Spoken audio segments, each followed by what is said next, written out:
This emotion could be the result of normal teenage angst, or it could be a collective social pressure because of oppression, or any number of factors. But nonetheless, there's an emotional quantifier to language. Not only does language intend to impart information, but it imparts information for humans in an emotional context. And we use it so often that we sort of become blind or immune to the emotional content of language at that very high level. So what I did was to go through and just created a scale that was initially a -1 to a +1, with 0 being the midpoint, and referenced it in 100th parts of each, and assigned an emotional value to emotions. So in other words, the word fear, I figured, well, that's a -1. And the word joy was a +1. And I went through and did this with all of the emotions and the emotionally associated words. So on fear, it was frightened, afraid, etc., all of the various different synonyms. And then I used that emotional value as a sum to determine what's happening relative to language as it changed. But it's a little bit more complex than that, because these emotional values are put into a multidimensional array that's associated with each and every one of the words in our lexicon. This array tells us, for instance, if a word has more of an immediate impact on your life, but not so much a long-lasting one, or vice versa, and various different kinds of parameters. That's very Again, interesting. sort of makes sense. Yeah, that's very, very interesting. In a way, I guess you could say that what you guys are doing here is a very, very advanced form of Google Alerts, maybe? Would that be a fairly comparison to make here? We were sort of, in a sense, we were there, 10 years before, and we're off in a really screwy direction. But that, I think, is a very fair comparison, yes. And in one way, to me, it sounds like you guys are tapping into, I guess, the human collective unconscious in a way. It's almost like if we look at the World Wide Web as the mind of humanity as a whole, considering what we write about, what we talk about online and so forth, this becomes as a way of almost tapping into that. Would you say that that's correct? I would say that's exactly correct. That was sort of the intent. That what we really wanted to get at was the bleeding edge of that unconscious to conscious transition, and the only place to really grab it in a text-based world was where the individual words were changing in the same sorts of conversation. So really, for instance, we spend a lot of our time hunting down conversations in bread baking forums, car repair, cooking, any of the ordinary things that you can imagine, because it's really there that all of the hidden archetypes emerge. Such places as conspiracy fora, political, religious, any of these areas are less fruitful for us because it's up in a conscious realm, and we're not really so much interested in that because that has a tendency to alter the psychic filter. Would you say that from your point of view, the more people that are online on forums and write blogs, etc., the better it is and the more accurate it will become? I believe that to be the case, and I'm rather concerned about the intention of places like Australia to filter and replace language with automated software, sort of this online instant censorship kind of thing. And then there's been real problems for us as China grew to the point where their internet was dominated by the central authority. We found ourselves blocked from a huge level of resources of actually very prescient and psychically oriented people that was very nice to mine, and now it's been blocked to us. So there are issues in the future. Has anyone from, let's say, military or other kind of information gathering, unit or government agencies or so forth, shown any kind of interest in your software? That's kind of that's a question I hesitate to answer directly because there's sort of a yes and a no component to it. Yes, we have a number of military people that are subscribers and they read it. I'm sure a number of the more shadow government kind of people are also subscribers and read it, as well as those that are, outspokenly at .mil addresses. But in an official sense, no, we've never had any of the, big SUVs drive up and a cadre of officials come on out and say, hey, let's talk.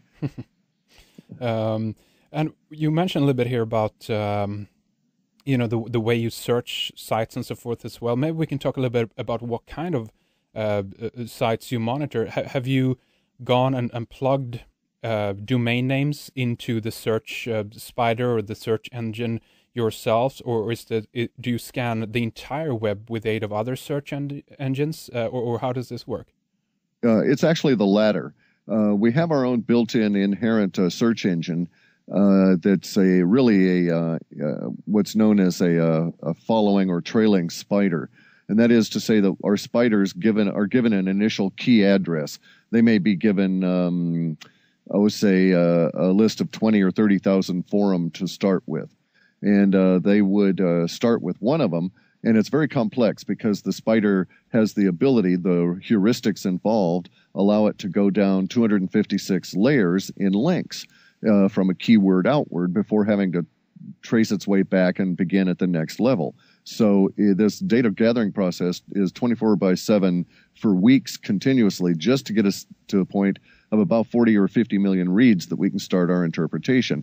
And it does get very complex. Some of the spiders don't return until the very end of the process, whereas others find very few interesting links and therefore don't go into these long spirals, because each and every link up to a certain point allows them to go an additional 256 layers and so on.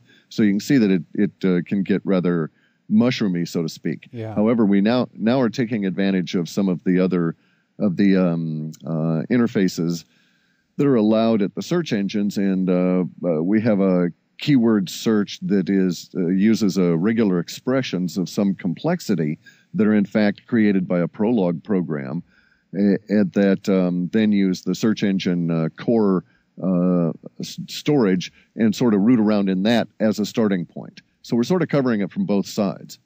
The real key, by the way, is to find sites, and the ultimate thing is to recognize new words when they form, because frequently the words that are brought back are meaningless to us. But if you can catch the new ones as they're forming usually in music or extreme sports or some of these other areas, boy, then you're really onto that, because you can follow that emotion as it matures.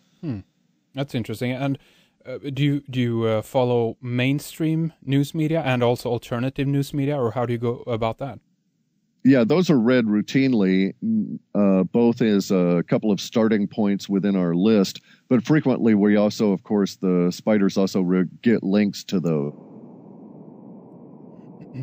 So it might go from hunting on a keyword related to, say, sunflower seeds. And then that it finds an interesting link that leads it over to a conspiracy forum, which then in turn leads it back to an article on the mainstream media.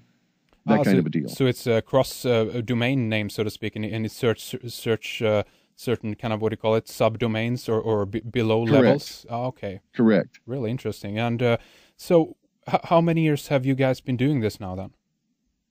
My first real run was done in 1997, and I've been doing it pretty much continuously since then. So 11 or 12 years now. And what is the image that is starting to building here both in terms of accuracy, I guess, but also in terms of where things are going? In terms of accuracy, I always say that we're twice what chance would allow, but that of course means we're still wrong half the time. And that's rather a misleading statement, and I don't do that deliberately to mislead, but for those people whose monkey minds want to deal with numbers, it gives them a fair approximation of where we're at. We're about 51 or 52% right in the main, if you wanted to look at it as a sheer number of words that are actually matched up. However, our accuracy is a little bit more complex than that, because at an archetype level, it's extremely accurate. But as we drill down towards the details, only occasionally are we extremely accurate at the detail level, but when we are, it can be spectacularly accurate in the sense that we had the number 300,000 dead show up 8 months before the tsunami. And by all accounts, it was around that number that were killed. We had the Northeast power outage here in the U.S., which was a big deal. It was not determined to be terrorism or anything, but we had a huge amount of the words around that 3 weeks out, and we were about 92% or more of the linguistics that we forecast actually showed up in the mainstream media that day and the following day about the event. And that's actually how we judge our success, by the way. because what we seem to get is not a description of an event in the future, but rather a leaking out of humans as to what those words will be used to describe that event shortly after it's happened. Kind of a confusing description, and I'm not trying to weasel out of accuracy ratings or anything here, but I want to make it clear that in the case of the Northeast power outage, one of the first words we had was terrorism. And it was determined not to be a terrorist event, but that didn't matter, because on everybody's lips, the instant that the power was lost all through the northeast part of the United States, instantly everybody thought it was a terrorist act. So that also showed up in the media. So we got that word accurately, even though in fact the event had nothing to do with terrorism. Again, that sort of makes sense?